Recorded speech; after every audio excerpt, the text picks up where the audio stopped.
एक बड़ी खबर आपको बता दें, भारतीय क्रू वाले जहाज पर एक बार फिर से हमला हुआ है। ओमान तट के पास एमटी जलवीर पर हमला हुआ है। एमटी जलवीर में हमले के बाद आग लग गई। भारतीय दूतावास ओमान प्रशासन के इस वक्त संपर्क में है। तीसरे दिन में तीसरा ये अटैक और ये तीसरा जहाज। इस वक्त की बड़ी खबर ये, ओमान के तट के पास एक बार फिर से भारतीय क्रू वाले एक जहाज पर हमला हुआ है। इस जहाज का नाम है एमटी जलवीर। हमले के बाद इस जहाज में आग लग गई। हमला किसने किया, इसकी जानकारी अभी तक नहीं है। घटना के बाद भारतीय दूतावास ने कहा कि वह स्थानीय अधिकारियों के संपर्क में है और हालात पर नजर रखे हुए हैं। इससे पहले होर्मुज स्ट्रेट के पास बुधवार को तेल टैंकर एमटी सेटेवेलो पर अमेरिकी हमले में 3 भारतीयों की मौत की पुष्टि हुई थी। ओमान तट के पास 3 दिन में 2 टैंकरों पर हमले को लेकर भारत और अमेरिका आमने सामने है। संयुक्त राष्ट्र में भारत ने ओमान की खाड़ी और होर्मुज स्ट्रेट में टैंकर्स मर्चेंट शिप पर हमले का मुद्दा उठाया है। भारतीय राजदूत पर्वतानिनी हरीश ने कहा, इन हमलों से वैश्विक सप्लाई चेन बुरी तरह प्रभावित हो रही है, जिसका सीधा असर भारत समेत कई देशों पर पड़ सकता है। इसके पहले मंगलवार को भारतीय विदेश मंत्रालय ने अमेरिका के कार्यवाहक राजदूत यानी charge d'affaires Jason Meeks को तलब कर अपनी गहरी चिंता जाहिर की थी। विदेश मंत्रालय के अतिरिक्त सचिव नागराज नायडू ने मीक्स को इस बारे में अपना टिमोर सौंपा था। आपको बता दें कि बुधवार को ओमान के तट के पास अमेरिकी नेवी ने तेल टैंकर सेटेवेलो पर हमला किया था। मिसाइल से इस हमले में जहाज के इंजन रूम में आग लग गई थी। इस मिसाइल अटैक में 2 भारतीय नाविकों की मौत हो गई, जबकि एक अब भी लापता है। अमेरिकी नौसेना के हमले में जहाज बुरी तरह क्षतिग्रस्त हो गया। जहाज पर सवार 21 भारतीयों को ओमान की नौसेना और हेलीकॉप्टरों की मदद से बचाया गया। सोमवार को भी पलाऊ के झंडे वाले तेल टैंकर एमटी मैरीवेक्स पर अमेरिका ने हमला किया था।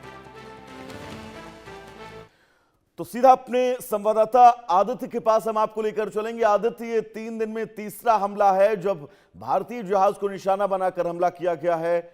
कब रुकेगी ये स्थितियां, कब हालात सुधरेंगे? क्योंकि भारत ने यूएन के मंच पर भी ये साफ कह दिया है कि भारतीय जहाजों पर हमले कतई बर्दाश्त नहीं होंगे। आदित्य, देखिए वैभव, कहीं ना कहीं विदेश मंत्रालय ने कल ही यूएस एम्बेसी के जो चार्ज डी अफेयर्स हैं उनको भी समन करा।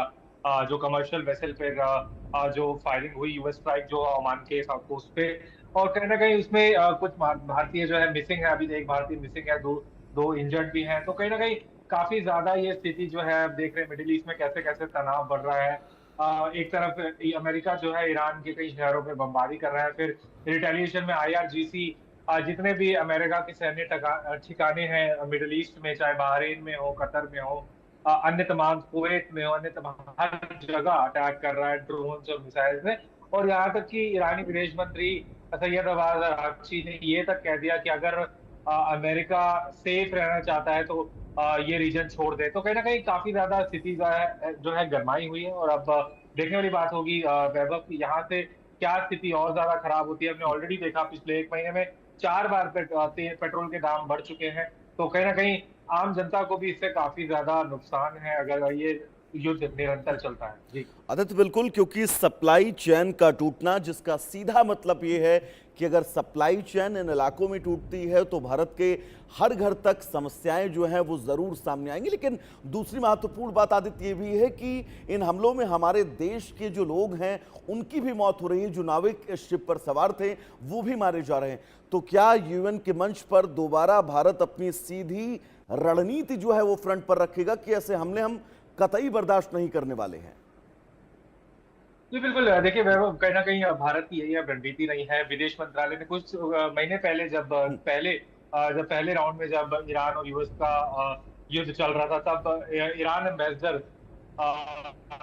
भारत के हैं उनको भी समन करा था, क्योंकि कुछ आईआरजीसी द्वारा स्ट्रेट ऑफ होर्मुज पर फायरिंग की गई थी, जिससे जो नाविक थे भारतीय शिप पर वो कहीं ना कहीं इंजर्ड हुए थे। तो अभी भी वही सामान्य स्थिति अब नजर में आ रही है। और कहीं ना कहीं यूएन एक मल्टीलैटरल फोरम है और जरूर से भारत की कोशिश यही रहेगी आने वाले समय में भी जो मैरीटाइम मूवमेंट को जो है तवज्जो देने की बात डेफिनेटली भारत करेगा। क्योंकि ये जो मूवमेंट, जो मैरीटाइम मूवमेंट है, वो कहीं किसी तरह से इफेक्ट नहीं होनी चाहिए, चाहे कैसा भी युद्ध हो, कहाँ भी युद्ध हो। तो अब देखने वाली बात होगी कि इस पर क्या जो है कंसर्न अथॉरिटीज क्या इस पे करती हैं? जी। आदित्य, एक चीज मैं आपसे और समझना चाहूंगा, क्योंकि चाहे या फिर स्टेट ऑफ होर्मुज हो या फिर ओमान का ये तट हो, जिन इलाकों से भारतीय शिप जो हैं वो तमाम आपूर्तियों को लेकर पहुंचते हैं भारत, अगर इस रास्ते को ही सुरक्षित नहीं रखा गया तब तो आने वाले वक्त में भविष्य जो है वो बड़ी मुश्किलों में नजर आ रहा है। जी, बिल्कुल। देखिए, स्ट्रेट ऑफ हॉर्मुज़ काफ़ी ज़्यादा इम्पोर्टेंट एक मैरीटाइम रूट है ऑयल ट्रेड के पर्सपेक्टिव से। और अभी जो है आईआरजीसी ने बिल्कुल इस पे बंद कर दिया है, और क्योंकि निरंतर ईरान पर बार-बार अटैक हो रहे हैं अमेरिका द्वारा, और ऐसा की रिपोर्ट्स भी आ रही हैं कि इज़राइल भी जो है ईरान पे दोबारा से अटैक करना शुरू कर सकता है। तो काफ़ी ज़्यादा स्थिति गंभीर नज़र में आ रही है, और देखने वाली बात होगी वैभव कि कैसे चीज़ें आगे बढ़ती हैं, क्योंकि अगर तेल और गैस के दाम बढ़ेंगे तो कहीं न कहीं फूड इन्फ्लेशन का भी एक खतरा बनता बिल्कुल। है, जो कि बहुत ज़्यादा एक खतरनाक चीज़ और है सप्लाई भारत चेन का जैसी बाधित ग्रोइंग होना इकोनॉमी। आदित्य ये तय है कि हर एक भारतीयों को इसका परेशानी जो है वो कहीं ना कहीं से भुगतना पड़ेगा। और सबसे बड़ी बात ये